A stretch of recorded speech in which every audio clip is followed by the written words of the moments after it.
Commander কুত্তার মতন ব্যবহার করে আমাদের সাথে, আমাদের কোনো মূল্য হয় না তাদের কাছে। এই বাহিনীতে এত নির্যাতিত হয়েছে আমরা, এই নির্যাতিত জন্য আজকে আমি মানববন্ধন ঘোষণা করছি। আমাদের একটু পানি নাই, একটা খাবার নাই, কিছু নাই। ওনারা কি আমাদের অফিসার? ওনারা সব ব্যাটালিয়নের অফিসার। এই যে আমরা আনসার, সকালে তো সবাই হই বৃষ্টি ভিজতেছি, আমাদের তো কোনো অফিসার আমাদের আগায়নি। আর একটু পানি তাও আমাদের জন্য নাই। কিসের অফিসার তারা আমাদের বলেন? এই যে সব ছেলেরা না খেয়ে আছে, একটু পানি নাই, কিছু নাই। ওনারা কি আমাদের অফিসার বলেন? ওনারা যদি আমাদের অফিসার হইতো তাহলে আমাদের পাশে সেই দাঁড়াইতো। ওনারা আমাদের অফিসারই না। আমাদের শুধু বাঙ্গিয়ে খাচ্ছে, আমাদের নাম বাঙ্গিয়ে ব্যাটালিয়ন খাচ্ছে। ব্যাটালিয়ন কোনো বাহিনী না, আমাদের শুধু আনসার বাহিনী। আমরা বাংলাদেশ আনসার, গাড়িতে লেখা বাংলাদেশ আনসার, ব্যাংকে লেখা বাংলাদেশ আনসার। ব্যাটালিয়ন কোনো জায়গায় উল্লেখ নাই। আমাদের ওরা বাঙ্গায় খাচ্ছে। আমরা কি দোষ করছি ওদের সঙ্গে? আমরা বিদেশ ক্যাডারের সাথে আমরা কি দোষ করছি?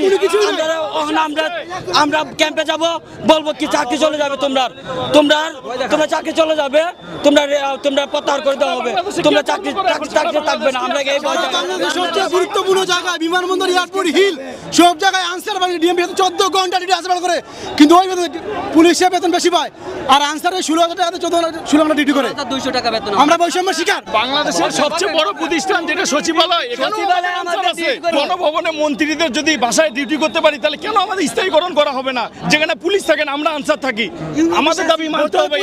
এক দাবি আমাদের 3 বছর বা চাকরি থেকে 6 মাস রেস্টে যেতে হয়, আমরা কোনো কিছু পাই না। ব্যাটালিয়ন সব সুযোগ সুবিধা ভোগ করে, এরা সব সুবিধা ভোগ করে। আমরা প্রত্যেকটা জায়গায় আমরা আছি, আমাদের কোনো মূল্যায়ন করে না, সব ব্যাটালিয়নে ভোগ করে, আমাদের কোনো গুরুত্ব দেয় না। প্রতি বছর বার্ষিক একটা নিয়োগ দেয়, আমাদের কাছ থেকে 4 থেকে 5 লাখ টাকা প্রতি বছরে নেয়।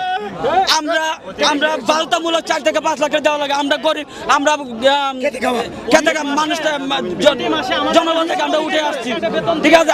আমরা সুযোগ সুবিধা দেবে, কোনো সুযোগ সুবিধা না, তারা সব বুক করে খাচ্ছে।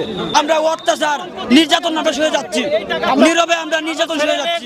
আমরা চাই সরকারিকরণ, আমরা শুধু জাতীয়করণ করতে চাই, আমরা কোনো কিছু চাই না। আমরা ডিজি মহোদয় এবং স্বরাষ্ট্রমন্ত্রীর কাছে আমরা দাবি জানাচ্ছি, আমরা শুধু একটাই দাবি জানাচ্ছি, আর নতুন সরকারের কাছে আমরা সরকারিকরণ চাই, আমরা আর কোনো কিছু চাই না। আমরা সারা বাংলাদেশের মধ্যে বিমান বাহিনী, নৌবাহিনী, এই আর্মি আছে, যত বাহিনী আছে, তাকে রেশন থেকে কর্তন করা হয় না।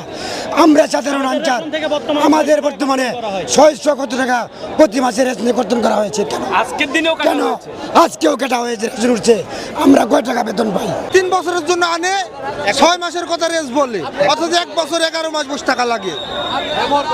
আমাদের সাথে কুত্তার মতন ব্যবহার করে অফিসার, জেলা কমান্ডার কুত্তার মতন ব্যবহার করে আমাদের সাথে, আমাদের কোনো মূল্য হয় না তাদের কাছে। আমি সব আমার আনসার সদস্যকে বলতেছি, আমাদের সমাজ চলে যান, আর সারা বাংলাদেশ যারা আনসার আছেন সবাই মাঠে নামে পড়েন, কর্মবিরতি আজকে থেকে আর কেউ কোনো কর্ম যাবে না।